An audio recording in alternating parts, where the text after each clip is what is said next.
त्रिभुज।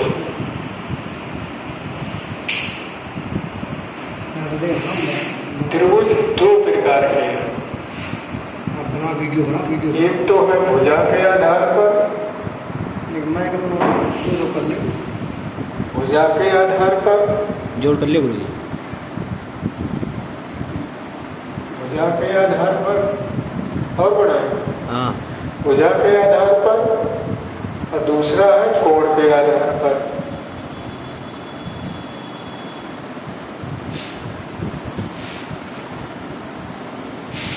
अब हम पहले आपको बताएंगे भुजा के आधार पर त्रिभुज के प्रकार।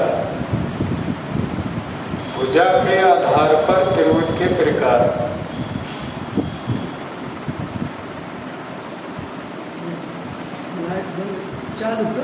भुजा के आधार पर त्रिभुज के प्रकार तीन प्रकार हैं, जिसमें पहला आता है समबाहु त्रिभुज,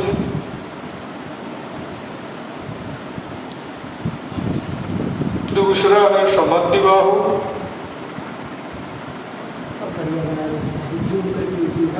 तीसरा है विषमबाहु। ठीक, यह भुजा के आधार पर कभी परीक्षा में पूछा जाए, भुजा के आधार पर त्रिभुज के प्रकार, तो भुजा के आधार पर त्रिभुज के तीन प्रकार हैं। इसी प्रकार अगर कोण के आधार पर पूछा जाए तो कोण के आधार पर भी तीन प्रकार हैं, जैसे कि न्यून कोण त्रिभुज,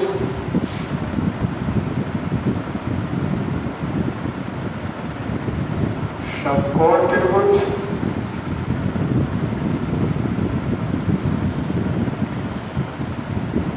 अधिक कोण त्रिभुज।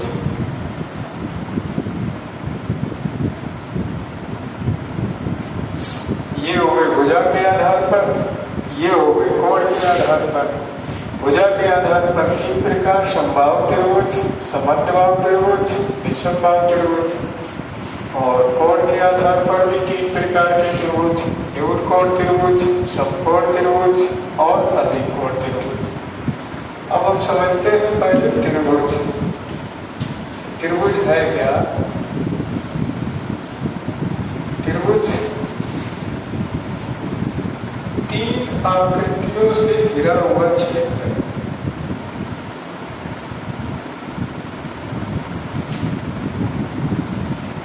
घिरा हुआ क्षेत्र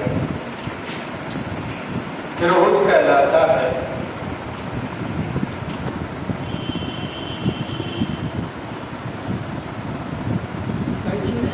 किसी भी त्रिभुज में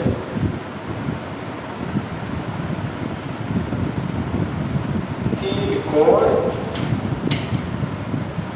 तीन शीर्ष, तीन भुजाएं होती है। कभी परीक्षा में पूछा जाए कि किसी भी त्रिभुज में कितने कोण, तो जवाब होगा तीन कोण।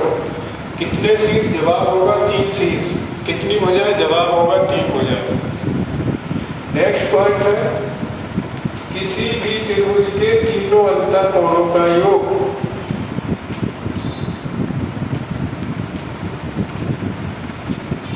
तीनों अंतःकोणों का योग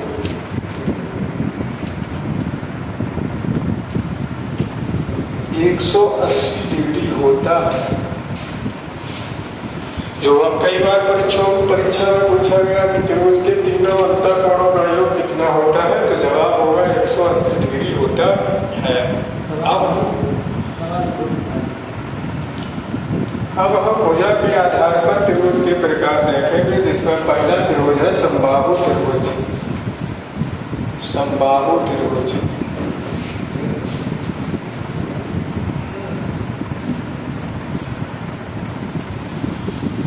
मतलब ऐसा त्रिभुज जिसकी तीनों भुजाएं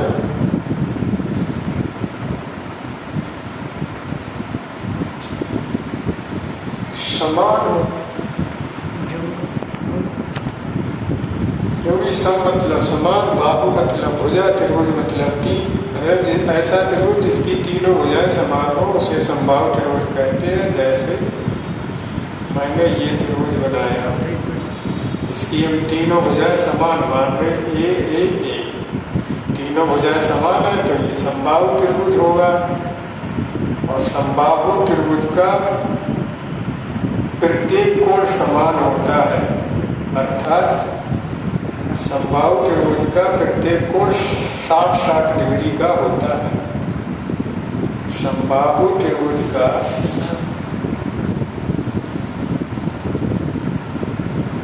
प्रत्येक कोण 60 डिग्री का होता है। कई बार परीक्षा में पूछा गया कि समबाहु त्रिभुज का प्रत्येक कोण कितने डिग्री का होता है, तो जवाब होगा 60 डिग्री का होता है। नेक्स्ट, जैसे मैंने ये समबाहु त्रिभुज बनाया, इसकी प्रत्येक भुजा ए है, इसका अगर क्षेत्रफल पूछा जाए, समबाहु त्रिभुज का क्षेत्रफल परीक्षा में पूछा जाए, उसका आंसर होता है √3/4 a²। ए मैंने यहाँ इसकी भुजा ली। समबाहु त्रिभुज का परिमाप पूछा जाए,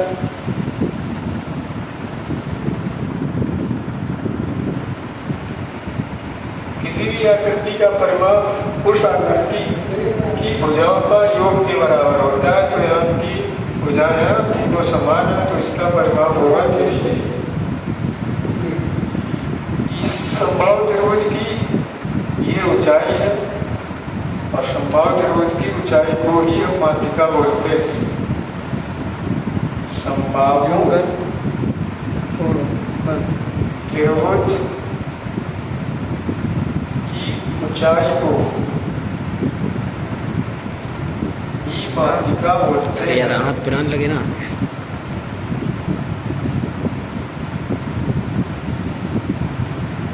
अर्थात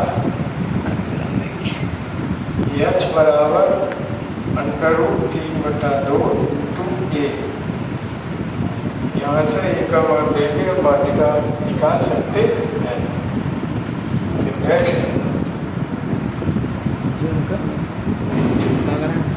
ये कोई मैंने समबाहु त्रिभुज बनाया, इसकी प्रत्येक भुजा ए है, मुझे इसमें अंतर्वृत्त की त्रिज्या जो कि ये है स्मॉल r और परिवृत्त की त्रिज्या जो कि ये होगी कैपिटल R। देखना है कितना होगा। तो किसी भी समबाहु त्रिभुज में, किसी भी समबाहु त्रिभुज में अंतर्वृत्त की त्रिज्या, जिसे हम स्मॉल r से डिनोट करते हैं, और स्मॉल r बराबर होता है a/2√3।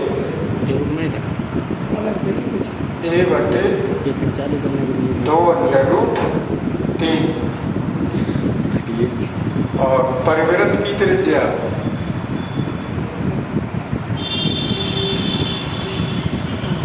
जो कि कैपिटल R है, जिसका मान है a/√3। नेक्स्ट, अगर हम इनके कैपिटल R और स्मॉल r में अगर हम रेशियो देखें तो कैपिटल R का मान है a/√3 और स्मॉल r का मान है a/2√3। तो यहाँ से √3 कैंसिल और ये से a कैंसिल, तो ये बनेगा 2:1। अर्थात समबाहु त्रिभुज की परिवृत्त और अंतर्वृत्त की त्रिज्या में अनुपात होता है 2:1। नेक्स्ट, इनके क्षेत्रफल में अगर मुझे रेशियो देखना हो, परिवृत्त का क्षेत्रफल अनुपात अंतर्वृत्त का क्षेत्रफल, तो मैं मालूम रेडियस मतलब कैपिटल आर और स्मॉल आर का रेशियो है 2:1।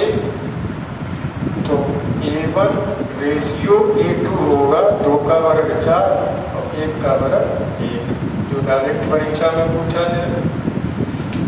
ये पद है। अब मुझे देखना है किसी भी समबाहु त्रिभुज के, किसी भी समबाहु त्रिभुज के लंब समद्विभाजक, किसी भी समबाहु त्रिभुज के लंब समद्विभाजक ये है। इसे मान लें P1, इसे मान लें P2 और इसे मान लें P3। तो यहाँ से भुजा A बराबर 2/√3 P1 plus P2 plus P3, ये फार्मूला निकल के आता है। इस तरह से समबाहु त्रिभुज हमारा कंप्लीट हुआ। नेक्स्ट त्रिभुज